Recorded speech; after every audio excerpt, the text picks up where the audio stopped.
Welcome back to Sociology 226. This is Patricia Hill Collins, Video 1. In this video, I've got 3 tasks. First, I'm going to introduce you to the life and work of Patricia Hill Collins. Next, to give you some context for that work, I'm going to look to the feminist standpoint epistemology of Dorothy Smith. Finally, I'll get you ready to do the readings. First, however, a note on positionality. This is a video of a white guy from Saskatchewan talking about intersectional feminism. I'm aware. I think we should read it for 3 reasons. First, it's important. Secondly, it deals with the same themes of power, authority, and inequality that we've looked at throughout this course. It makes our sociology more inclusive. Finally, it's really interesting. Let's get started. Patricia Hill Collins grew up the single child of a working-class family, her father a veteran of World War II. She attended public school in Philadelphia, eventually making it to Brandeis University. Here she noted that no matter how hard she tried to prove herself as a black working-class student, opportunity and reality became more distinct. "My world grew larger, but I felt I was growing smaller," she writes in the preface to Black Feminist Thought. This intellectual alienation became a theme throughout her work. Alienation notwithstanding, she received a master's degree from Harvard in social science education, teaching in Boston for years before returning to her PhD at Brandeis, 1980. She joined the University of Cincinnati in 1982 at the Department of African American Studies, staying there for 26 years. Her most famous book, Black Feminist Thought, which I will explore in further detail in the next video, came out in 1990. The second edition is available online via the library catalog. I suggest you download it. It includes the social problems paper, assigned for 226. Part of the book involves a critique of the existing feminist sociology represented by Dorothy Smith. Now, when I say critique, she isn't saying, "This is all garbage, shame on you, Dorothy E. Smith." Critiquing isn't the same as criticism. In this sense, Patricia Hill Collins is not disregarding the feminist tradition, inasmuch as she is saying, who gets to count as a feminist? What counts as a feminist act? And, most importantly, where does race and racialization fit into all of this? For these very important and timely questions, Patricia Hill Collins was elected president of the American Sociological Association, the first black woman so elected. Of course, what matters is not solely her position in American sociology, prestigious as it may be, but the power and force of her concepts. To contextualize black feminist thought, I suggest we look to the work of Dorothy Smith, the feminist sociology people were reading when Hill Collins wrote that book. Smith is born 1926 in England. She attends the London School of Economics and would eventually do a PhD at Berkeley. Like Hill Collins, Smith finds her own material existence at odds with the sociology that purports to theorize it. Here, she thinks alongside Karl Marx. Smith is both a very important sociologist in her own right, as well as a critic of the sociological tradition that we have explored thus far. That is, while giving us a way to think about society, she shares with Michel Foucault a worry about the way that sociological work has contributed to the exclusion of a great many from systems of power. Smith's The Conceptual Practices of Power explores how texts organize and often distort the lived experience of gendered subjects. Not just distort, but shape. A police report, for instance, both represents reality and shapes it. You'll see that this approach is very similar to that of Harold Garfinkel. Thus, I've given you her focus on texts, ideology, and institutions, and her concepts of women's standpoint and ruling relations. For us, 2 of Smith's concepts are crucial. The first is women's standpoint, or the standpoint. Smith takes the notion of a standpoint from feminist thinker Sandra Harding, but develops it in relation to the sociological canon in ways that Harding does not. Smith usually gets lumped into a bunch of thinkers on so-called standpoint epistemology, or standpoint theory. Epistemology is a $10 word that refers to the theory of knowledge. Smith argues that women have a unique position in the material organization of society, at the intersection of the domestic and formal work economy, and that theorizing this unique position gives us particular insight that we don't receive from others who exist in other places. Because the material environments where men and women work are different, and because we tend to think wholly in terms of the latter rather than the former, women's experience, existence, and lives tend to be erased from the sociological map. Secondly, the relations of ruling. Here we need to think of terms of ruling or governing in the kinds of ways that Foucault does. Any institution is in the business of ruling. This can be a physical institution, like a bank, or it can be a social institution, like marriage or capitalism. Any institution involves practical human life unfolding and reproducing itself. Smith is interested in how practical human life is organized in such a way that reproduces particular forms of power. A crucial component here is text. Textual descriptions of human action are not benign descriptions of that action. They are power-laden and often exclusionary. Smith is interested in how textual accounts of practical social life shape, alter, and maintain institutions. Here she focuses on what she calls official text producers, those with the power to describe life in text and with the power to use that text to maintain institutional order. This is a gendered process. Sociology itself is one such institution that reproduces gendered order through texts. Smith shares Foucault's belief that sociology reproduces dominant relations of ruling. However, they argue this in very different ways. For Foucault, sociology helped constitute population as a thing to know. Think about the census, for example. Smith will take a different tactic.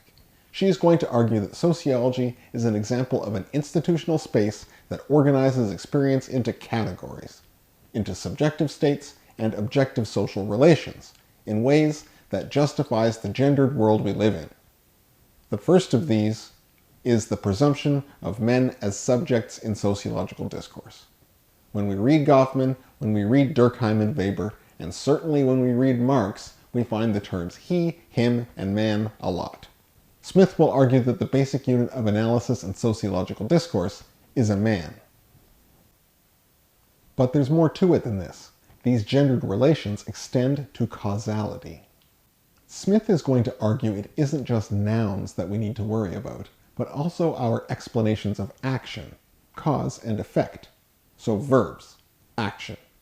Any sociological account, says Smith, is one that grants agency, capacity, and subjectivity to the people it is talking about. Agents act in particular conditions that shape their action.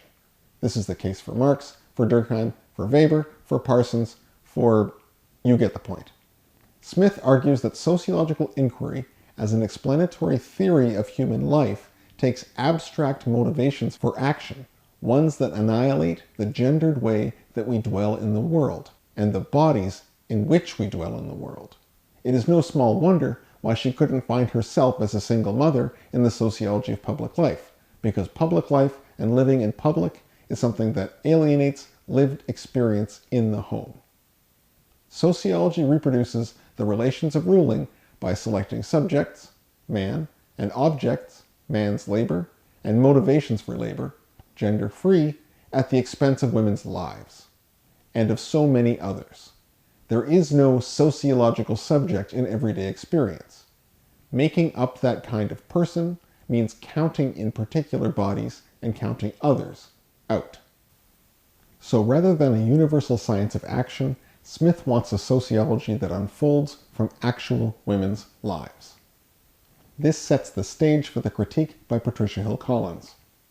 Which women? I would suggest there are three key aspects to Hill Collins' critique. 1. Patricia Hill Collins is going to ask about the kind of people we take to represent women in feminist theory, and men, it should be noted, and the relations that we presume between them. 2. She's going to ask about the presumed form that feminism would take, mostly essays, public awareness campaigns, and civic action, and who those types of actions are most often taken by. 3. And finally, she's going to ask us to challenge some of the founding dualisms on which sociology and feminist thinking have implicitly taken on, even if they don't know it. Here she's asking about divisions between genders, sexes, races, and different spheres of everyday life. As I said, we'll address the contributions you see listed in the next video, after you do the readings. I've given you an overview, but now let's get our hands dirty. First, the idea of a standpoint. First and foremost is the challenge to the belief that there exists a single standpoint from which women can explore their exclusion. White women are not in the same situation as black women, argues Patricia Hill Collins. We simply do not have the same position in the relations of ruling. The notion of a standpoint for women, of men, of the proletariat, this simply doesn't account for the complexity of the world in which we all live. There are distinct stereotypes applied to black women that white women don't face. There are very real and distinct socioeconomic conditions that racialized people dwell within, and to speak of a single women's movement based on a single women's standpoint is an analytical oversight. Looking for a single standpoint reproduces marginalization, as certain voices are louder than others. Our job is to account for this complexity. The goal, then, is not making a shared standpoint apparent, but understanding that multiple and diverse standpoints already exist, should we care to go looking for them. Next, Hill Collins looks to feminist discourse. Hill Collins asks us to define what exactly we take as feminist action and discourse. Think pieces, public addresses, courses in the sociology of race and gender, and mass political mobilization are perfectly fine ways to express the nature of the feminist project. However, if we take these acts to be the only acts that constitute empowerment, then we miss so many of the ways that black communities have resisted marginalization and oppression. Hill Collins also asks critically who we take to be the agents of feminist action. She argues that a focus only on academic and activist figures can overshadow those women in the black community who are empowering others. Mothers, grandmothers, and teachers are empowering others in pivotal ways, albeit outside the spotlight of white feminism to that point. This is anti-oppressive feminism, too. They have been passed over in the dominant white feminism, not because they can't speak, but because we have not listened. Hill Collins' final challenge is to binary thinking.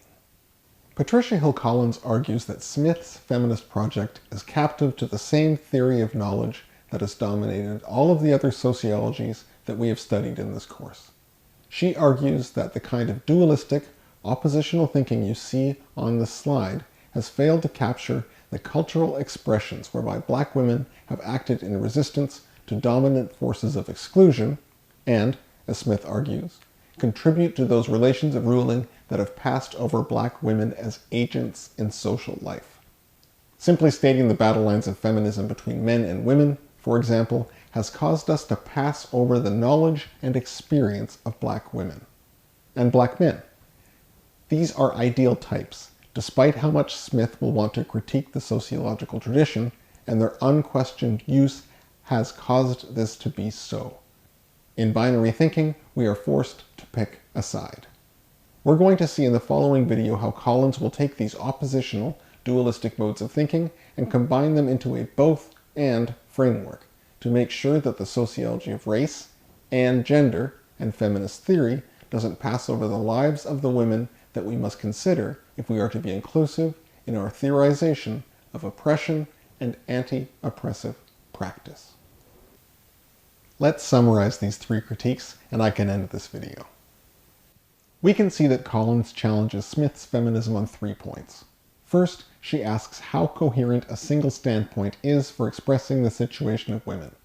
She asks what forms discourse takes and who is the presumed speaker in that situation. And she challenges the simplistic model of ideology, ruling, and oppression that dominates Smith's thought. Most importantly, and in sum, she points out that there are relations of ruling within feminist discourse, no matter how much we might deny that fact.